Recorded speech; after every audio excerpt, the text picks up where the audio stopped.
How do you think about the macro and the micro, and how does it instruct you on how you're assessing Pakistan now as an investment opportunity? Would you bring CRV, a Pakistan entrepreneur, and in Pakistan, focus for the time being in Pakistan? Give us a bit of a walk on this. It'd be very interesting. Sorry, I think you are right in that we have to exist in whatever macro environments we're in. I mean, look at I started investing in the US in 2011. A lot has changed. We've had different presidents, we've had different economic policy. There have been wars that have started, outside of the US. But I think people are much more sensitive to macro environments in emerging markets because they can impact investment, regulation, currency devaluation much more, and you see much more spikes than you do in emerged or developed economies. So I would say people are much more hyper aware and sensitive to macro conditions in emerging markets, whether that's fair, unfair, or at one point in time before any of us were alive, America was an emerging market too.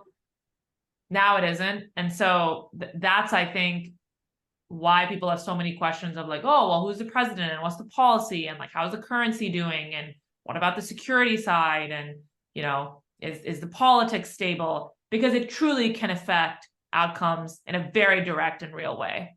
And you see that now actually in places like China, which, if you were going to take the opposite end of what I'm saying, like that happened in a very developed economy as well. But that's sort of what the belief is. And if I'm very honest, I think the macro environment has been extremely challenging for Pakistan. And there are things that we have to fix at home that, and we're all working hard to do that I think will make investors feel much more comfortable about investing in the economy. That's one.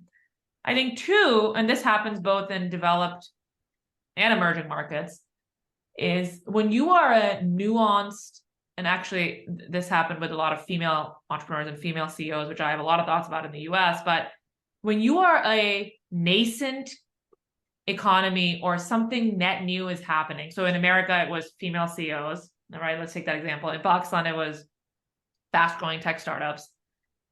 The first 5 are going to be evaluated like 10x more than everyone else. And so it's like role models. They need to hit it out of the park.